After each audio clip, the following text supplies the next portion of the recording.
All right, we talked about the Saints. How did you enjoy your time in St. Louis with the Rams?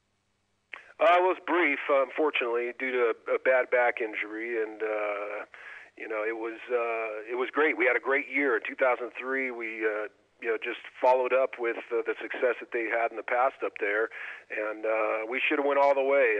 Honestly, we had the team to do it, and unfortunately, we lost in the second round of the playoffs there up in St. Louis to what should have been the first Saints Super Bowl quarterback in Jake Delhomme. Yeah. If they would have kept that team together, and we would have all been there wearing Saints uniforms at that Super Bowl probably. But it was it was a bit different going up there to St. Louis, getting traded to our arch nemesis of the past in the old NFC South Division or West Division, I mean, and going up there and playing the Rams, who I'd hated for so many years, was.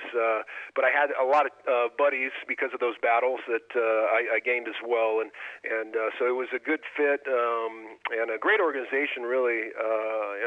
Late Georgia Frontieri, rest her soul, she was a great lady, and the whole staff, the Cronkies, everybody just took great care of the team, and except for the usual run-of-the-mill NFL monkey business in the training room, but as far as dealing with injuries go, but it was a great experience otherwise, and unfortunately it ended too soon. I got to backtrack just for a moment. You brought up Jake Delhomme, and as you know, he's a local guy from right here, a friend of the program. In 2002, when Coach Haslett wrote it out with Aaron, and he was dealing with a shoulder injury, I mean, you feel in your heart of hearts that if Jake goes in 2002, I mean, you guys were 9-4. You feel like he carries you guys not just to the postseason but to the Super Bowl. No doubt. I mean, he was a gamer, and that's the way he played. And we knew we had the offensive line to protect him. We had the running game to keep pressure off of him, and the defense to do it as well. Lloyd Glover, all those guys were just. It was prime time for us down there, and so we were kind of disappointed in that. And that they, after Jake proved himself, came in against the Cowboys and just lit it up, and we won that game.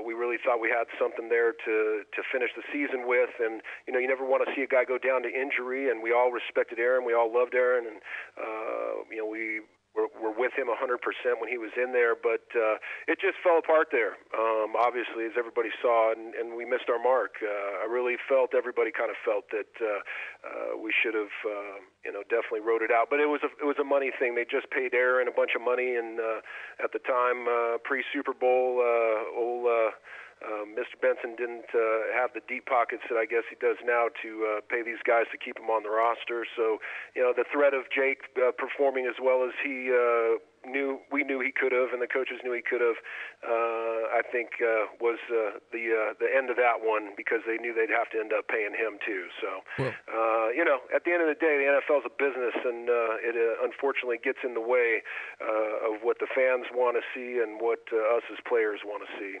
ESPN 1420 and .com. It's over a decade later now, and the Saints do have a Super Bowl under their belt. But for Saints fans, especially Saints fans here in Cajun country, that still cuts them deep, man. Somebody was bringing it up the other day with a what-if game. Yeah. Back to the Rams for a moment. In some recent interviews, Kyle, you claim that many of your teammates in St. Louis were addicted to painkillers. How rampant are painkillers in NFL locker rooms, and how much of the responsibility do you think falls on the employers, and how much of the responsibility do you think falls on the players? Well, obviously it's twofold. I mean, when you have medical personnel, people that call themselves doctors that take Hippocratic oaths, I mean, this is America. This is not third world countries that you can just make up the rules and not take oaths or not honor them. I mean, there's responsibility there on both sides. Obviously for the players to understand that they're getting a bit out of control when those numbers of those pills start adding up. But when you're dealing with drugs that are highly addictive, I think there's a second hand that comes into play there, and that is the person that's supplying it.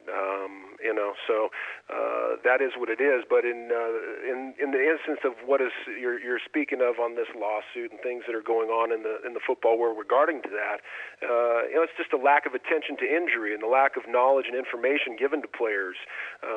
Where the trainers and the doctors are trying to keep players from knowing certain injuries and the serious nature of them, and they're instead prescribing these painkillers to get through it, and after the season we'll look at it and send you to this specialist or that specialist. And it always turned out, in my experience and guys I knew and myself personally, that those injuries were very telling to these doctors in the NFL locker rooms. And when everybody else in the city is going to these people for advice on medical situations because they're the team doctors, why I don't understand what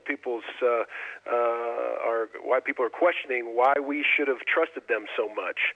And I can only speak from personal experience, and I was told a lot of bad information and instead given a lot of injections to get through those things. And it's come back to bite me in many situations, where my body now is breaking down in a very bad way personally.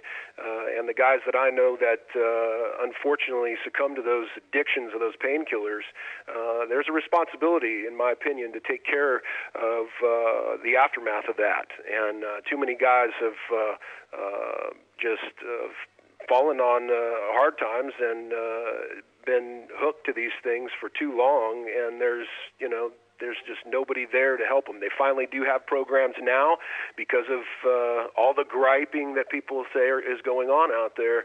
But the reality is that we were preyed upon, in my opinion, by a system that was perpetuated by coaches and trainers and doctors taking advantage of our collective bargaining agreement that our union negotiated that alleviated them from their Hippocratic oath. And I don't think anybody in a workplace should have to deal with that.